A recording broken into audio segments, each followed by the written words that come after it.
right, welcome to the Bacon, Bibles, and Barbells Podcast. I am Justin Johnson, and I'm joined by Coach Amanda and Coach Emily. Thank you guys for joining. And today, we're going to talk about why CrossFit will kill you. It's actually going to just be a measured, just sort of discussion about the inherent sort of weaknesses of CrossFit and just the whole thing that there and the injury risk and all sorts of other things and why it may not be ideal for most people, basically pretty much anybody, spoiler alert. Mm-hmm. But first, we'll talk a little bit about what we're up to, in our training and periodization and things like that. My update, I'll just go first, would be the quickest, still eating maintenance. That's great. I am taking probably a week or two off because I have a hand injury that I picked up over the weekend. So I can't basically grab anything with my left hand for probably a couple weeks.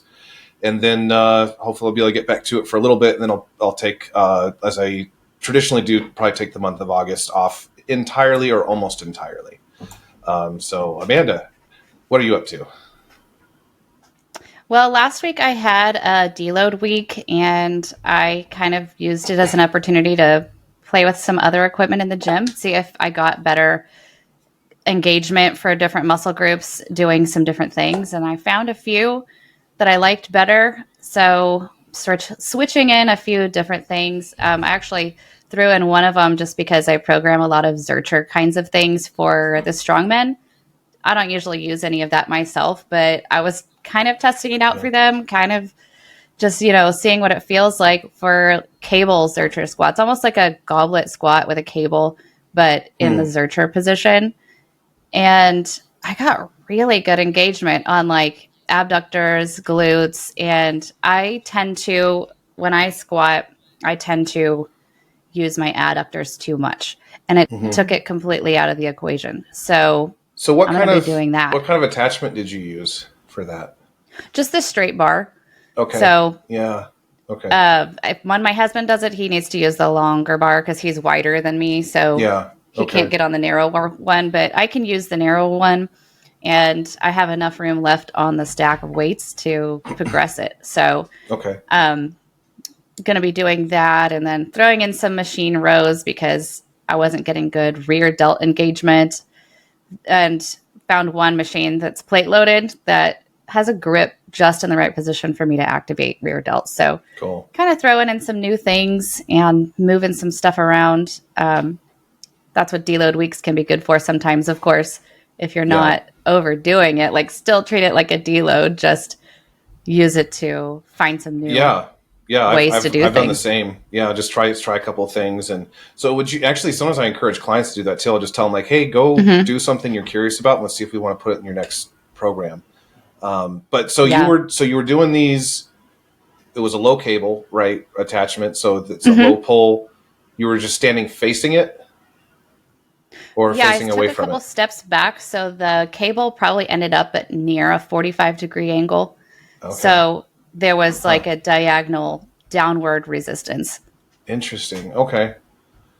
I have not ever thought about that, but I could see it working. The only thing that would be that I don't know about is you have to go really heavy probably for guys. It might be a girl movement. I actually think you can put heavy enough to make it challenge? Like, I mean, obviously a novice man would probably get something out of it, but like a guy that's been training for a couple of years, do you think that they could get very much out of it? I guess I could see it used maybe in a rehab situation where you're having to go a little lighter. Yeah. But no, Anthony already maxed out the whole stack. So there's for 20 reps. There's no reason for him to be doing that. Yeah. Actually, he did 15 to 20. So for me, it's going to be fine. But no, I think for a lot stronger guys and even women who've been lifting a long time, it would probably run out of effectiveness. But for my goals right now, it seems to work. Yeah, so what occurs to me is a belt squat machine. Some of them you can attach whatever you want to. So instead of a belt, you could use like the pull down bar or straight bar or something like that. I guess you could. And even a belt squat itself would probably mimic the movement pretty well. Our belt squat is built for tall people. So I don't get close to parallel at the bottom before it hits the stops. So this kind of took solved that issue. Yeah. Yeah. Belt squat machines, some of them are that way. And to me, I'd rather see the machine like err on the side of just being stupid deep, which to me is like, there's no excuse for it to not be that way because it's cable length, like, right. It doesn't seem that hard, but anyway, I need to rant about that. That's cool though. That's something I hadn't thought about, but I could see it working. Cool. Emily, what are you up to? Yeah, I have 2 more weeks left on my 16-week diet. So I guess just kind of finishing that. Everything in the gym sucks and just feels super weird. You're almost there. but you're almost there. You got to finish it out and just do what you can. So that's what I've been doing. And then we're getting ready. We're like already looking into August a little bit because we're just past 4th of July now. And the past, goodness, have we done it 3 or 4 years now? We take August off of lifting. And so it's kind of wow. Yeah. So I personally don't deload that much during the year, maybe twice, maybe 3 times or so. Justin will do it more often, but we mostly do it because Justin started, this is not for normal people, obviously. Like most people skip so much during the year. They're so inconsistent or they're just not training heavy enough to ever need it.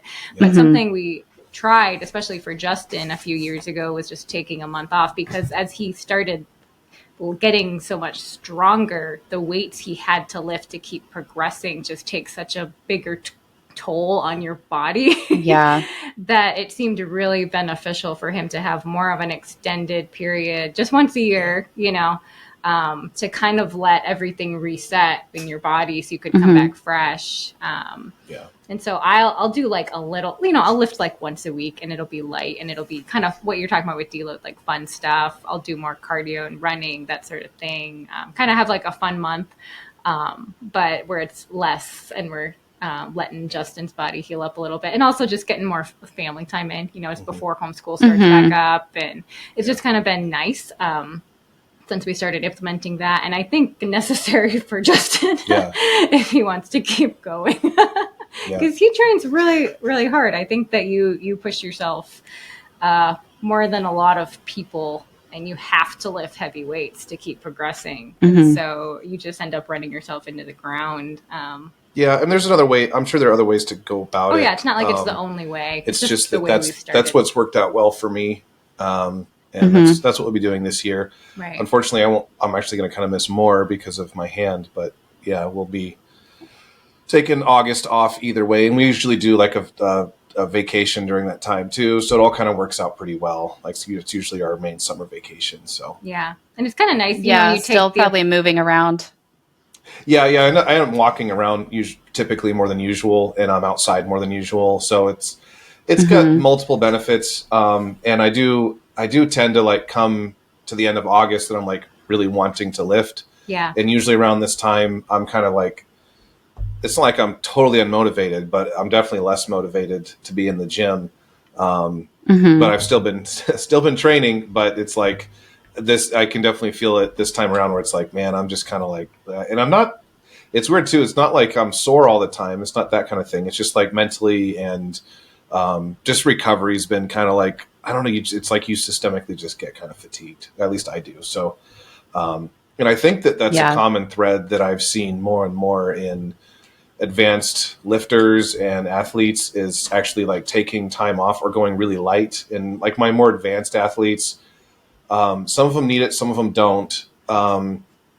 Like Dave, I don't do that with him because he doesn't need it, but he goes on a handful of family vacations throughout the year where he doesn't train at all. And so it works well. So he'll take a week off, a few times a year or even more. And then so it's like ends up being a similar kind of thing. And I also schedule like times where especially lower body stress is pretty light. Like right now, the last few weeks have been pretty easy for him on lower body to the point that he messaged me yesterday and asked if there was a typo on his program. And it was prompted because someone in the gym who's used to seeing him lift like ungodly weights was making fun of him for going so light. And so he messaged me and I was like, oh, let me check your program. Maybe I did. And so I pulled up his program and I was like, no, that's what I meant. He's like, oh, let's see. And I was just like, yeah, sorry. I didn't communicate to him that like, I'm trying to take it a little easy on you because like I feel like I beat you up the last several weeks, and so like I'm gonna have a little bit of a break here. So anyway, Yeah. But and by the way too, for like bodybuilders, it's probably not that necessary. Yeah. I think it's really only a strength athlete thing. Like you can train sustainably bodybuilding year round without any breaks. Generally, you might want a deload week, especially if you're dieting. They become more helpful at times. But in the strength world, it's just you get a different kind of fatigue. I'm not saying it's harder. I think actually training depleted as a bodybuilder, I suspect, is just as hard, just in a different way. But there's a certain like thrashing that your body gets when you're pushing heavier weights, and I think it's a little bit of case for me. And I do think the diet kind of took it out of me a little bit as well that I did earlier this year. Yeah. I just felt with fatigued strength from it. sports, you're just hammering your CNS all the time. So bodybuilders often, because we want to keep a narrower waist, we try not to load the spine the same way. Yeah. Yeah. So there's really not as much of a deload that's needed. I mean, mostly mental break. Yeah. Yeah. I think it's mostly mental, and I think it's diet driven, not training driven in most cases. It's just like, it feels really crappy to train sometimes, and it's psychological. You could still do everything. You have the energy, on paper, there's gas in the tank. It's just like the flesh is even willing, but the spirit is weak in this case. Exactly.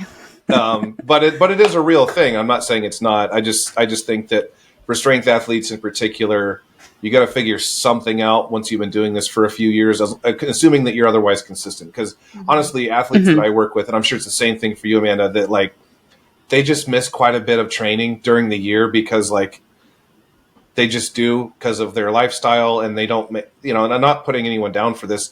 They don't make that extra effort to like, well, I'm going to train no matter what today. It's like, they just don't. So it's for those athletes, I don't always view it as a bad thing if it's here and there. I'm not talking about people that like disappear, for a month. They're like, I'm back, coach. Like that does happen. I'm talking about the people that miss onesie twosies here or miss a week here and there. If you add up all the missed training days, it comes out to like, oh, it's like you had a couple deloads. And so it works out to be pretty similar. And most clients that I'm working with aren't trying to push very heavy numbers. They're trying to just put on some muscle mass. So I have them train almost like hybrid, a little bit of strength and a lot of hypertrophy most of the time. And so they're not getting that CNS pounding. And I hardly any of them ever peak for strength. Like every once in a while, someone will ask like, hey, I really want to get my bench up to whatever. And we might actually do kind of a peak. But if you don't ever peak for strength, then your fatigue for the year is way, way, way down comparatively. For non-athletes, I really don't train testing maxes at all. No, I never do. I just don't see a reason. There's obvious ways you can see progress happening with the more reps they're doing with the same weight and so on. So you can see the strength increase and not have to know exactly how much the max is. Yeah, every once in a while I might ask someone to try to like find like a 3 to 5 rep max or something to see, because it's like, it's almost like you don't know where they are, and sometimes it's helpful to know. And also it's kind of a mental break for them where it's like, today it's your bench day. You're not going to do like 5 movements. You're going to do 1. I just want you to work up to a heavy triple and tell me how it goes. Send me videos so we can see how fast it was. I do that once in a while. Especially if it's someone that psychologically I know that it's helpful. If it's not, then I actually don't bother. Yeah. Because I don't, especially for a lot of women, they actually would find that intimidating and get anxious about it. And so like, I wouldn't, but for guys, they kind of want to know where they are once in a while. And it's kind of a little break. So anyway, speaking of overtraining and poor fatigue management, let's talk about CrossFit. So I want to preface this, first of all, by saying, if it wasn't for CrossFit, I would venture to guess that all of us wouldn't be training the way that we train. In fact, maybe not at all, or maybe not very much. And I know, Amanda, I know you entered this world through CrossFit. I did not exactly, but the people that my influences early on were all like CrossFit derivative, meaning starting strength. Starting strength is actually, Mark Ripito was the main editor for it doesn't exist anymore, but the old CrossFit magazine that used to exist. He was like, I think he was like the editor-in-chief or one of those, like he wrote a lot of material for them. And that was the lens through which he viewed the world. And the birth of Starting Strength kind of came out of his involvement in that world and that whole program. And because of it, millions of people train now. It also integrated barbells into the culture in a very particular way. Before CrossFit started in the early 2000s, I feel like people were getting more and more away from barbells. There was more of this thing towards machines. A lot of us probably remember that circuit training was like on this really big kick at the time, and that was the way, and all this other stuff. P90X. Yeah, P90X, like all those types of things. Those were sort of where people were going for it. It was fitnessy, but it wasn't a way to appreciably change your body other than like conditioning, basically. And so it's basically like vigorous conditioning. it's heavier conditioning than running is the way I'd put it. So I don't, as we mentioned the downfalls of CrossFit training and how it's not very sustainable, I just want to preface it by saying it's not because we think CrossFit's irredeemable. I think that CrossFit's primary contribution to the strength world is how many people it's brought into powerlifting and strongman and people that are just lifestyle clients who are wanting to better themselves, which is the majority of our rosters. I think of the clients I have and Amanda has and Emily has, we only have a couple athletes that compete regularly. The rest are just trying to better themselves and have no competitive aspirations, which is, I don't say that negatively at all. And sometimes I probably wish I could be content with that. I know. Yeah, I know, right? So yeah, it'd save me a whole lot of money. And trouble, and injuries. Yeah. So yeah, but all that to say, so I kind of want to hand it to you too, like real quick before we get into the details. You and Anthony, I think both started with CrossFit. What was your experience like, and how did that sort of bring you into this world? Yeah, before I got into CrossFit, I was just really running. And then when CrossFit came around, I felt like it fit because as a gymnast, I'm seeing them do pull-ups. Of course, what they're calling kipping is not what a kip is in gymnastics. It's not even a pull-up variation. But it appealed to me in that because it was kind of competitive. Even if you're not actually competing, you're kind of competing against whoever else is there at the CrossFit box with you. So that appealed to me. It was a lot of gymnastics type movements. Like when I saw handstand push-ups and handstand walks and things like that, I was like, this is right up my alley. Although most of the time it's done with terrible form, but that's just my gymnast being picky. But I would never have probably touched a barbell if I didn't get into CrossFit. So I fell in love with the CrossFit part of it. I was competing in CrossFit, and after a while it just wasn't working for, like, I have a specific form of asthma called exertion-induced asthma, and it was really aggravating that. So I would have to take an inhaler like every time I was there. So I was like, something's not ideal or optimal for this. But I loved the barbell still, which entered me into kind of pursuing powerlifting, which I never did compete in, but I pursued it for a good while because I just fell in love with the barbell so much.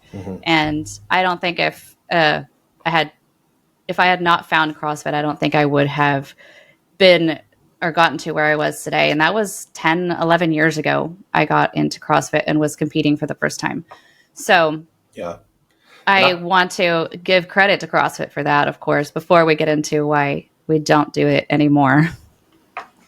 Yeah, and I actually did CrossFit for a couple of years, like body weight, and I had a kettlebell as well at home. And it was a time when I didn't have a gym membership. I was single, and I'd read about how awesome it was or whatever. And I was doing a bunch of the WODs that were like body weight only or with a kettlebell, and it was fitnessy, and I did pull-ups and all those types of things.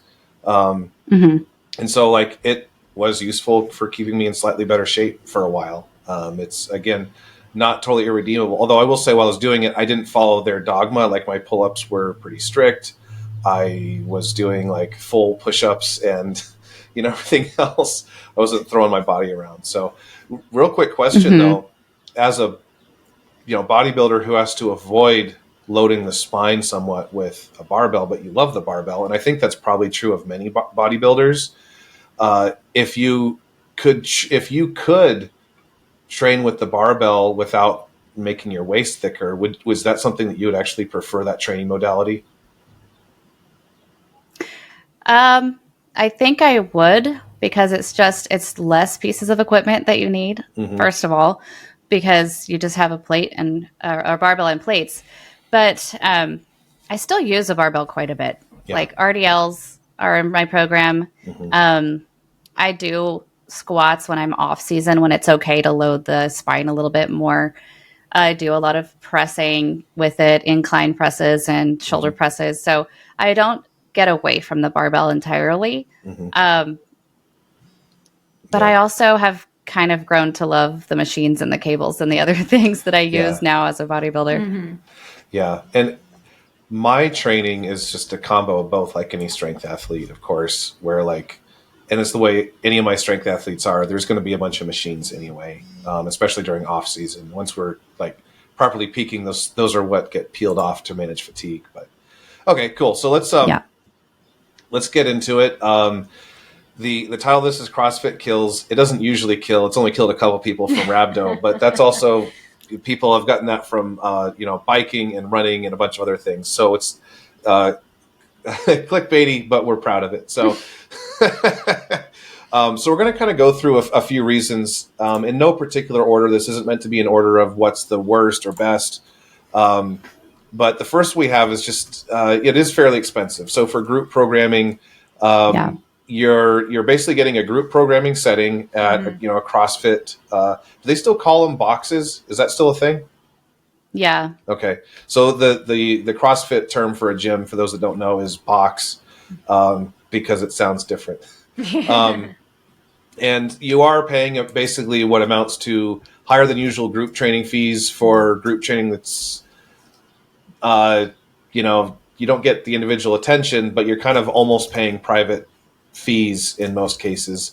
So it does run on the more expensive end compared to certain other even group settings, because a lot of groups settings that you can get into, which obviously we don't really do. We have online groups, but a comparison would be probably a similar fee or a little bit less, where you're actually training with a group of people, but it's more like you all train in the gym at the same time. Bill does a bunch of this.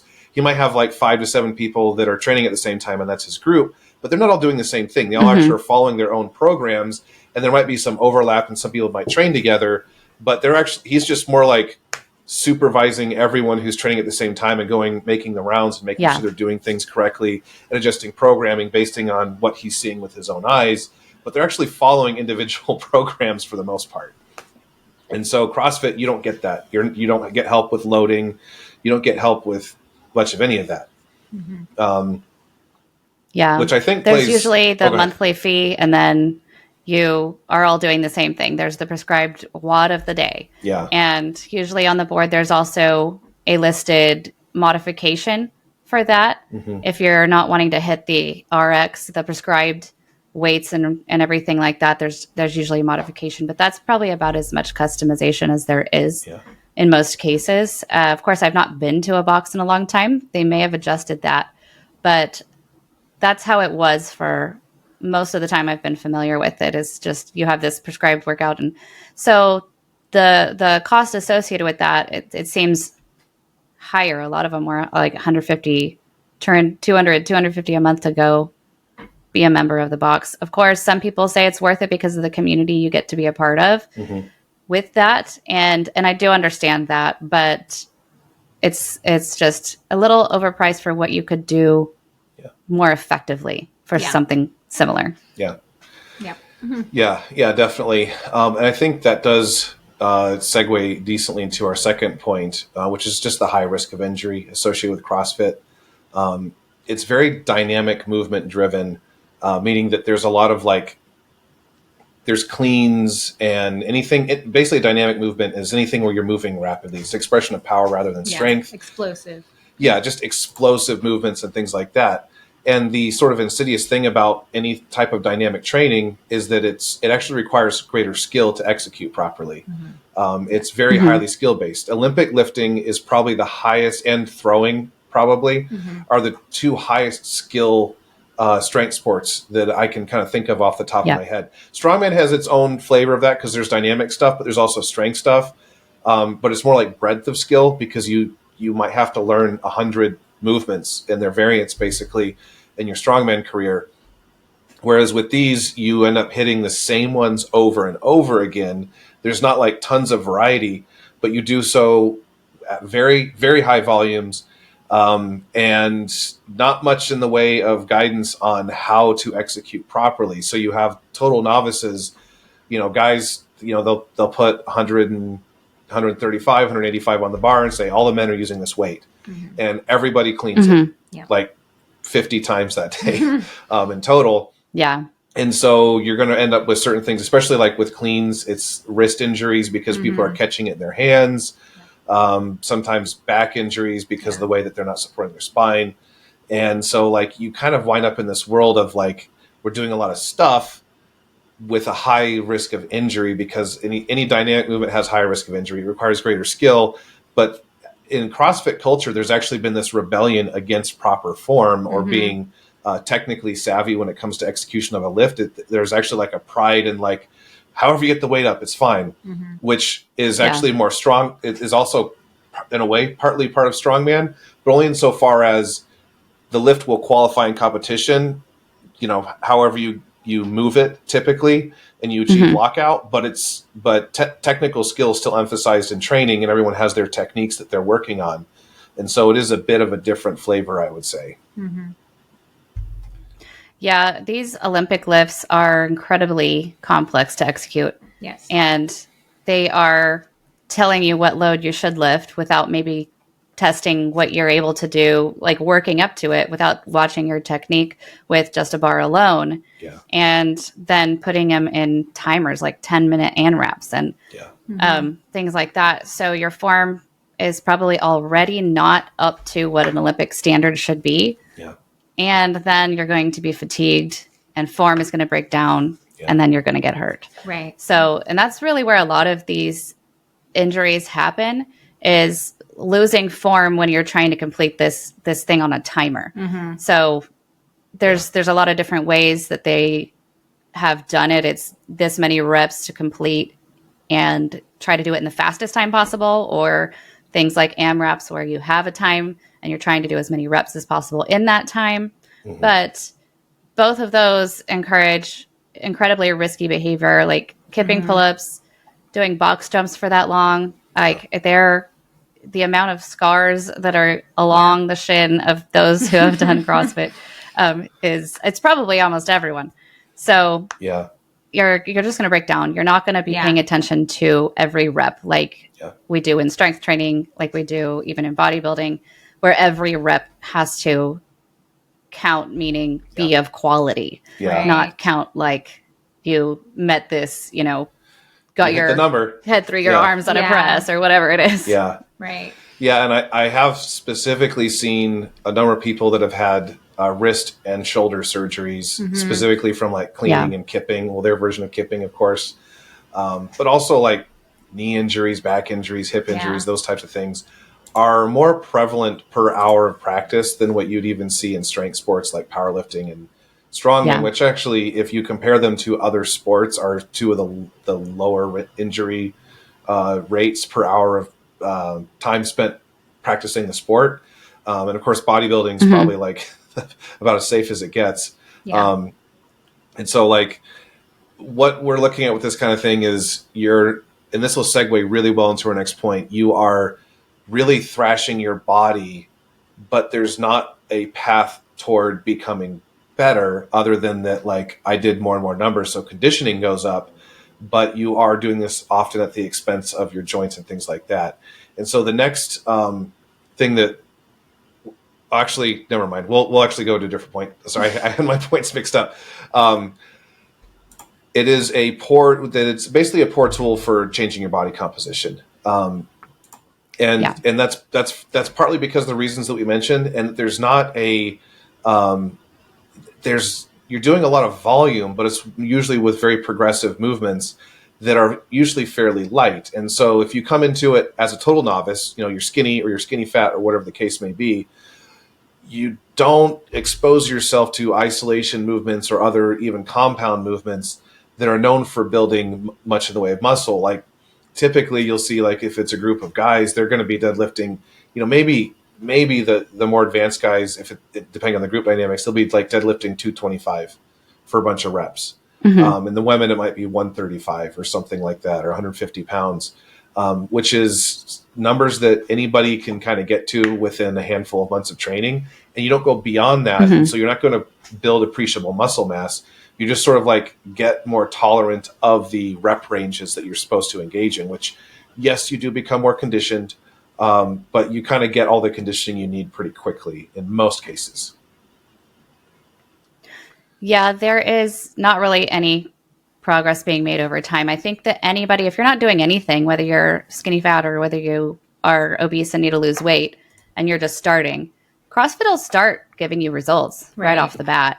So you will see a little strength increase. You will see that fat is coming off, but it's just gonna stall, and you're not gonna get the especially if you're learning how to do the movements right, you're not going to get the effects that you want, because Olympic lifting it is for strong people, but it's not really moving through the movement with strength. It's exploding and catching mostly. So it's not going to hit the muscles in a way that you want to whenever you're wanting to build muscle for hypertrophy and then body recomposition training. So it's not going to do that. You can get very good at doing CrossFit movements, essentially, if you do it for a long time. Yeah. So whenever they're programming the workouts, this is another reason why it wouldn't be good for body composition, is they're expecting anybody new to come into the CrossFit box and be able to do what's on the board. So people who have been there for a really long time don't have any adjustment to that. And they're all just supposed to, unless you're elite and you're competing at an elite level and you have your own CrossFit coach, you're still going to be doing the same thing as whoever walks in that door. So it's not going to be effective for your long-term goals, body composition wise. Yeah. Yeah. And typically even the ones that are wanting to compete, unless you're kind of at a higher level, like national level, you're not going to really be doing anything that resembles an overload. And those that are competing even regionally, they just typically will practice what they're supposed to do for a little bit and just kind of show up. And it's, again, mostly conditioning based. So you don't really have to worry about getting stronger. At the national level, some of the things they do actually in more recent years have become a little heavier. Some of the sandbags and deadlifts and stuff like that. And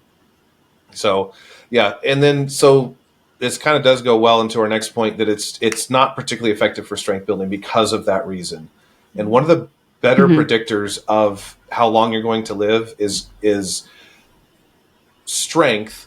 And that's mostly because of, I'll preface that by saying, but that's mostly because of how much muscle mass you carry. Muscle mass is one of the best predictors of how much longer you have to live, generally, particularly in the lower body. But if you measure someone's lower body mass, you actually can have, especially when they're older, it's a very, very strong predictor of how many years they have left to live. And it's also going to promote your independence and things like that.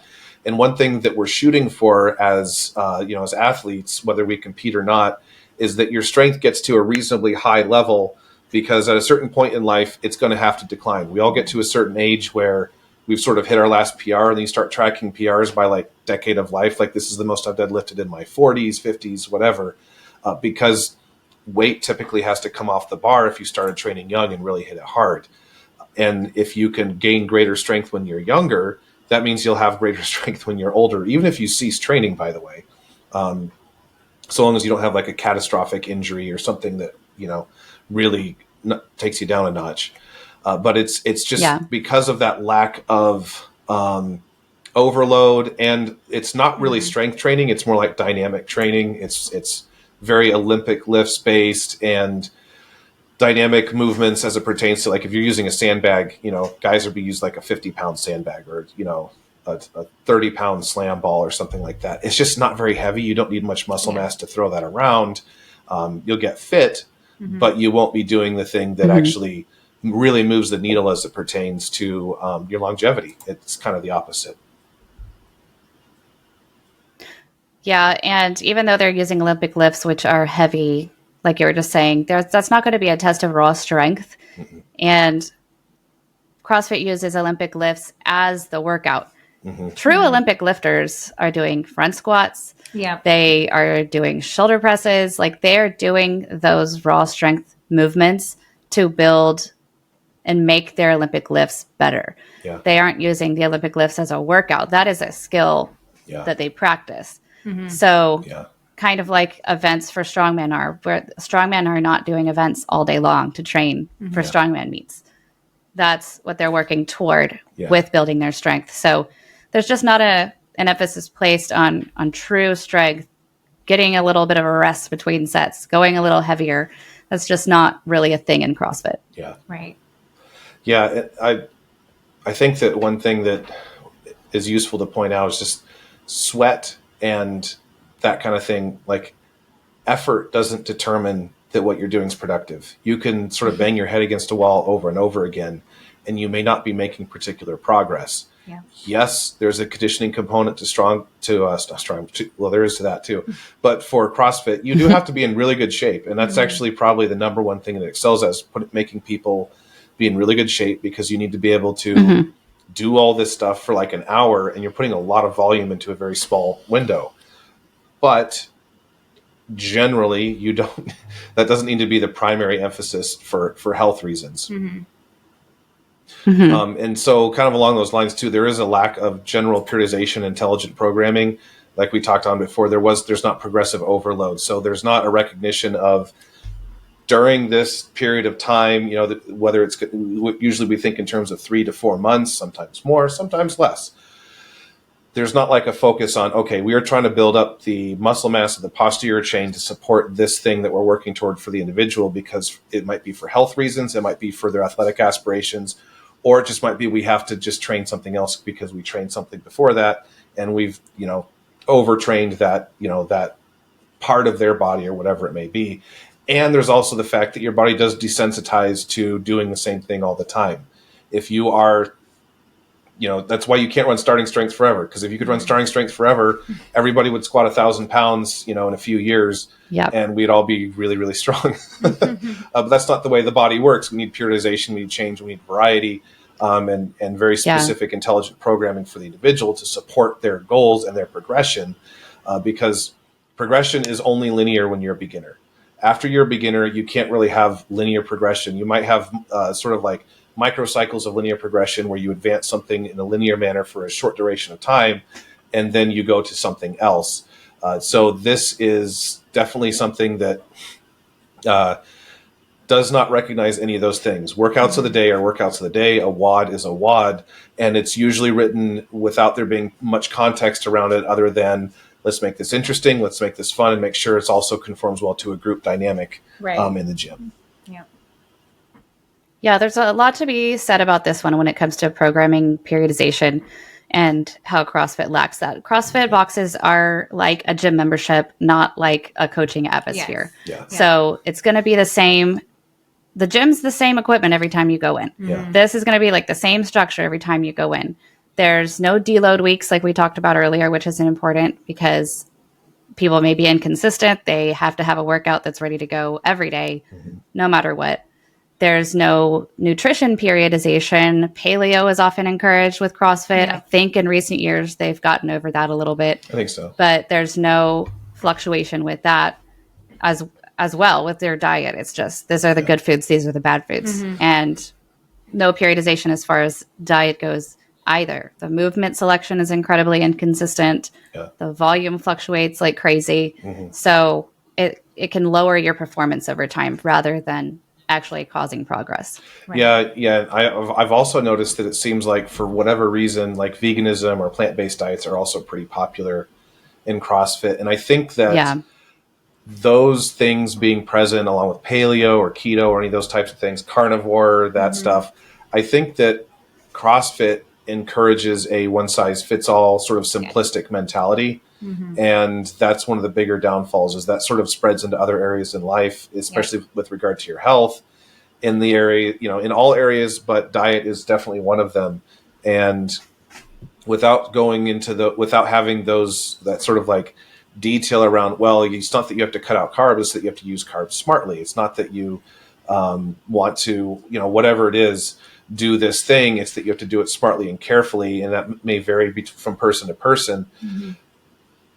CrossFit just doesn't really recognize that. It's kind of meant to be this one size fits all thing, but humans are incredibly complex biological creatures that even after, thousands of years of human history and all the recent advancements that we have in modernity, we still don't understand how most things in the body actually work.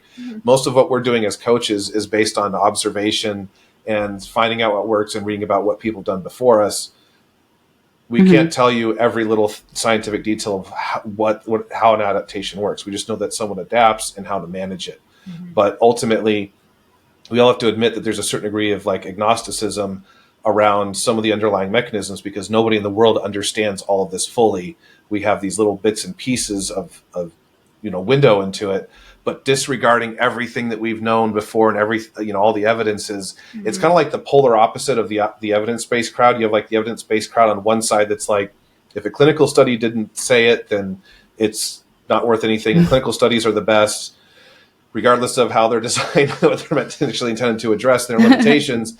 That's the best. You can't do better than that. And then you sort of have the opposite of CrossFit, which is the opposite being CrossFit, which is, well, disregard all of that, disregard all evidences, and let's just go hard and do this thing because it makes people feel good.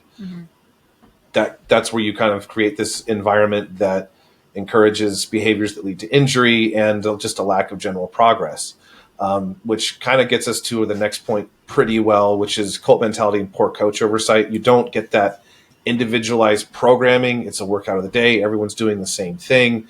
It's not even, the group isn't even progressing as you go, which you'd want normally in a group setting.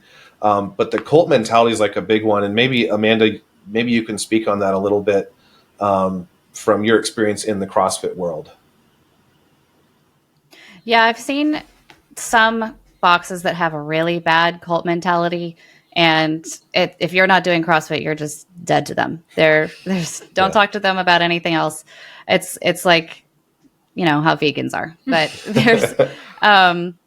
in the one that we went to, I would call it more of a community. I know all cults say that, but I would call it more of a community than a cult mindset, because it wasn't this is the end all be all. But I have definitely seen it be that way, where that's your entire life. If you do any other kind of workout, then you're stupid and you don't know what you're doing. Yeah. And so that can be dangerous, because kind of like we started off saying, no, we don't do CrossFit anymore, but here's what we appreciate about it. Like, you can be like that if you're in CrossFit too. You can see other modalities of training and say, those are also good because X, Y, and Z. Yeah. So it doesn't have to be your complete end to everything. But as far as the poor coach oversight, because it's this cult mentality, it's just such a specified thing. There's certifications for coaches in that are specific just to CrossFit, not to any other kind of training. So, and they're rated by level, like level 1, level 2, level 3, and so on. It is not the same information that you learn in a certified personal trainer or beyond. It's not, I don't even know exactly what's in it. I haven't been level 1 trained, but I do know that I've trained as a coaches who have their level 1 certification, because when they got to a commercial gym, they didn't know how to program and they needed help. Yeah. So I know that it doesn't teach that. Yeah. My understanding is that it's more of a instruction on how to handle group dynamic, like the dynamics of group programming, and sort of motivate people and those types of things, than it is, much of anything else, because there's obviously not emphasis on the technical aspects of lifting or those types of things. And so what a couple of people I talked to about, there's sort of more of an emphasis on just running a group setting, basically, like the practical aspects of how do you facilitate kind of thing, because you don't have to come up with the workout. The workout is, it's already set for you. You might be choosing you might be making your own WODs, but ultimately they're going to be basically the same kind of thing where it's like, it's not really programmed. It's just like, these are the things we're doing today because somebody decided that it feels good. Yeah. And I do know that the level 1 10 years ago certification was $1,000 to get. Yeah. So And part of the cult mentality, if you throw a brand on it, then you can charge a lot more. I mean, that's what a lot of regular certifications cost. Actually, there's many out there that don't cost even $1,000. So that's kind of how they were able to bring that cult into kind of more of a money-making thing, is charging that much for those certifications. And I think they do go over certain movement mechanics just so you're aware of it whenever you're working in a group setting. But it's quite an overpriced certification for what it's worth. Yeah, I agree. Yeah, there's just not going to be the technical understanding of how much works in the sense of like gaining muscle mass, getting stronger, when to do different types of things, understanding of periodization, and just a lot of basic concepts that are well known in the bodybuilding and strength worlds. They just don't typically exist in the CrossFit world because a lot of it is just, people keep get people to show up regularly because of the group dynamic and that kind of thing, and don't really examine, critically what's actually going on for, deciding and evaluating if this is actually for people's long-term or even short-term benefit. And yeah, I mean, I could see one benefit of this mentality because it could make somebody be more consistent. Yeah. If they feel like they're brought into something, it becomes a lifestyle. So there is something to that to cause consistency. And especially with people who might be a little more extroverted, that might be a setting that gets them into exercise for the first time. So it's not all bad on this front, but it's something to be aware of, that there's just not going to be the best coaching unless the coach has had other training outside and they've just decided to come into CrossFit. Yeah. That was my situation. The guy that coached me in CrossFit had, I think, level 1 was the last certification he had, and he had like 8 others, like master trainer and all this stuff. So I was coached through the actual movement mechanics of what I was doing before I was allowed to go full on into the WODs. And I think that's what opened my eyes to how other boxes were doing it. And I was like, wait a minute, you guys are just not doing it right. But that's not a norm in the CrossFit world for coaches. Yeah. Yeah. And what that kind of just general approach can do, the lack of periodization and just like, and part of it's just like go hard all the time. And if you don't, you're a wimp kind of thing. It does tend to lead to overtraining and burnout.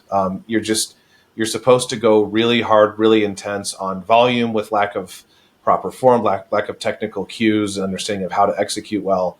And you end up with overuse injuries and just burnout in general, because the human body can only take that kind of beating for so long, especially once someone's older. I'd say once you get past even 25, it becomes progressively more unsustainable.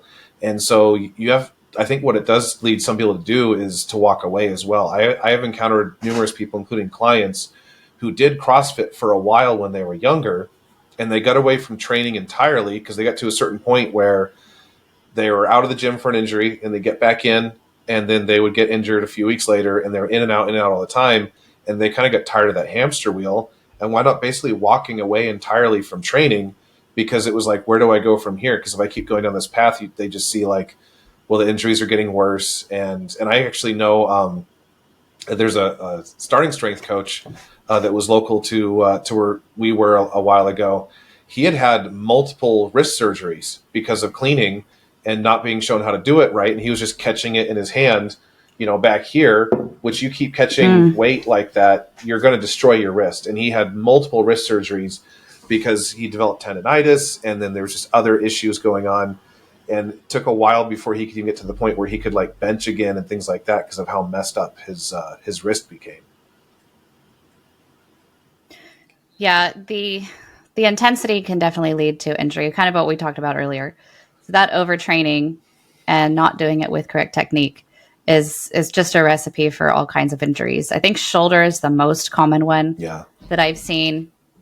I have bad wrists already, and the worst sprain that I ever had was doing CrossFit. So Yeah.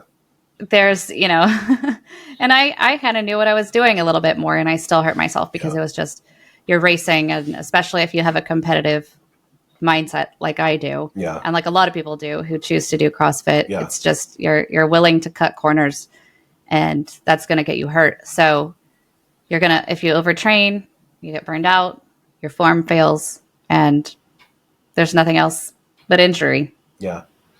Yeah. Or just walking away. Yeah. And that's often what happens is people just don't know where to go from there. In the bodybuilding world, in the strength world, we have paths to get bigger, gain more muscle mass and become stronger. And frankly, most people don't ever reach their full potential just because we don't have the time to dedicate to it or the effort to dedicate to it, or life gets in the way and you have too much time off here and there. It's not going to be our whole lives. But there's a recognition of that and a recognition of how this should affect our programming and our periodization.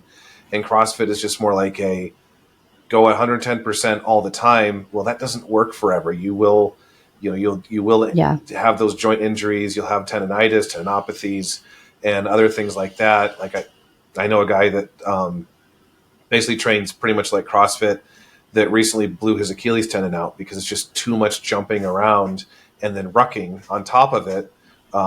Which if you do that chronically, something eventually is going to give. And then our final point here is that it's inaccessible for beginners or seniors. Seniors, I think, is really easy to explain. Someone that's, of a certain age, and I don't even say seniors, like pretty much anybody over 40, you can't do it for long the way that it's usually set up. Yeah. It's going to just be too much strain on the human body. You can't recover from what you're doing. Your joints don't get a break. You kind of break down over time. And a lot of these people do wind up, like we mentioned before, kind of burning out and leaving. But on the beginner's part, can you elaborate on that a little bit more as far as like how the way that CrossFit is usually gone about? How is it sort of less accessible for beginners? By beginners, I think I'm thinking somebody who's just not worked out in a long time. Maybe they've been sedentary for years and they're trying to get into something. Walking into an environment like that can be really intimidating, and it already has a format of some sort on the board. Most people that are going kind of know the format, and there's not really anybody to instruct you on how to start. You don't know what these words mean. There's a bunch of abbreviations. Like it's just something that is hard to start unless you have maybe somebody with you. But without knowing how you stand up from sitting down in a chair, you shouldn't be walking into a CrossFit gym.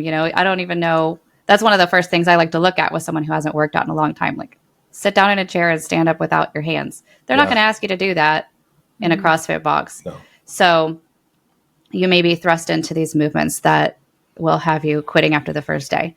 So in that instance, we want to slowly acclimate somebody to what they can be doing, find out what they're able to do, what this current range of motion is, and work out a program specifically for that person so that it's not intimidating, and we can increase range of motion and increase your strength from there in an environment that's safe. Yeah, and show them how to do things correctly and make sure that the movement selection is sensible for the person and their skill level. All those things. Like if you come into CrossFit as a beginner and try to do a WOD, you're probably not going to make it all the way through the workout. There's just too much. Or warm up. Yeah, or warm up. Even the warm ups are intense. Yeah, and so because of that, there's not much of a recognition of like, hey, you do this beginner variant or whatever. It's like just go in and eventually be able to do it with all of us. Well, that's not like a path to success. That's not a progression. That's just a sort of like, hey, just jump in and it'll all be good. It's not how the human body adapts to training very well. And so, you will adapt to it. But there is the psychological aspect of it being intimidating for that reason. There's also just the practical aspect of like, people don't know how to do this stuff, and you're not going to be capable of making it through a workout without probably having to just stop, and eventually like it'll take weeks before you're able to do the whole thing at a time. And definitely for like a beginner, that's very demotivating. It can be very difficult, like a tough challenge. Like when we're programming for beginners, the beginner programs are usually simpler anyway. They have to be. And someone can go in and accomplish that workout in entirety and know that they've like done something that was productive and useful and help them like move toward their goals. But with CrossFit, there's not like established goals for the individual. It's more like just try to get through this thing, and you've sort of arrived where you can like just do it 4 or 5 times a week. Yeah, the best way for a beginner to succeed and become consistent is the lowest barrier to entry possible. Yeah. So if there's a high barrier both with cost and with the skill level that's required, they're very likely to just never go back. Yeah. And so that's why we simplify beginner programs, because that first workout that a beginner starts with needs to feel like a win. Yeah. That whole first several workouts needs to feel like a win. And yes, it gets harder. It never stops being hard because you then progress and then you do heavier things and harder things. Yeah. But it has to be a win at the beginning. And if you fail, I've watched people walk out of a CrossFit box like, oh, maybe I'll make it through next time, like bummed that they didn't get through it. And that's not a way that you should be leaving the gym if you're just starting. No, it's not. And it doesn't help people want to come back and stick with it like it should. People should be able to walk away from the gym, especially beginners, with a sense of accomplishment and knowing that they did everything. And again, that it was like productive for them and helping them meet their goals. Whereas CrossFit is more like, well, when you can survive, you've arrived. And you sort of like stick around because of the camaraderie and that kind of thing. But if you look at like where you're going in that world, you generally aren't necessarily progressing anywhere in particular. And the thing that I see progress more than anything else is just injury risk over time. Yeah. As far as for seniors, there is one thing that can be taken away from CrossFit that could be a good thing. And that's jump training. I think that's often neglected. Yeah. Probably shouldn't be jumping up on high boxes or, stuff like that. But there is that kind of plyometric-like movement that happens in CrossFit that could be very beneficial for bone density and things like that. And really, like you said, anyone over 40. Yeah. So there are aspects that we can take from CrossFit and say, this is good. How can we adapt this? And I also would like to add, I think by mixing CrossFit and strongman meets lately has made both of them better. Yeah. There's like the Rogue Invitational. There's a lot of local ones that combine strongman and CrossFit. And I do think that they have made each other better. I think strongman being around has made the CrossFit people a little more focused on form and how they execute things with better technique. It's made the events a little less how many reps can you do, but actually putting some real weight on. Yeah. And for strongman, it's now not the norm to be this gigantic fat blob. Yeah. It's a lot fitter. Yeah. Like they're starting to look fitter, still gigantic human beings, but it's starting to look a lot fitter. There's a little more conditioning. So I think there is some adjustment that's taking place just from them being put together. Those meets are really being put together because there's so much similar equipment that's used between them. So it makes sense to have them all at the same time. But they are complementing each other. So we may not say CrossFit's all that bad in several years from now. Yeah, maybe. I have noticed a similar sort of influence, I think I mentioned before, like sandbags have gotten heavier, like sandbag carries are getting heavier, the deadlifts are getting heavier and those types of things. So they're, the deadlift event is going to be people getting like 30 and 40 reps are getting like 10 and 15, that kind of thing. So I do see that as a good thing in general for people's sake and for the sport. And honestly, when you watch CrossFit games or anything like that, it is far more interesting to watch when things are a little heavier because it's not just rep fests, like it used to be, which it still kind of is, but there's a little bit less of that, I would say, which is good. Yeah. And sometimes they mix the same events, which is really funny to see because it's just massive strongman things. And then it's like these little people doing it fast. Yeah. I remember seeing the Husafell sandbag at, was it Rogue Invitational like a few years ago? But there was a lighter one and they carried it for a really long distance, like really, really long distance. So cool. Well, those are the main reasons that we urge people to be cautious around CrossFit. I'd say that anyone that's interested in doing it, it might be fun to do. I would just say, like, you probably don't want to do it for long. Like, it could be part of your periodization. If you really like doing it, then like do it for a few months or something, and then move back to something else that is more in keeping with your goals. But I don't think that it's generally good for most people to do sustainably for life. And certainly not for any more than like a few months at a time, just because of what it does to your body. So cool. Well, thanks everyone for listening. We appreciate y'all. Didn't have anything to add. Wasn't sure if you had anything to add there.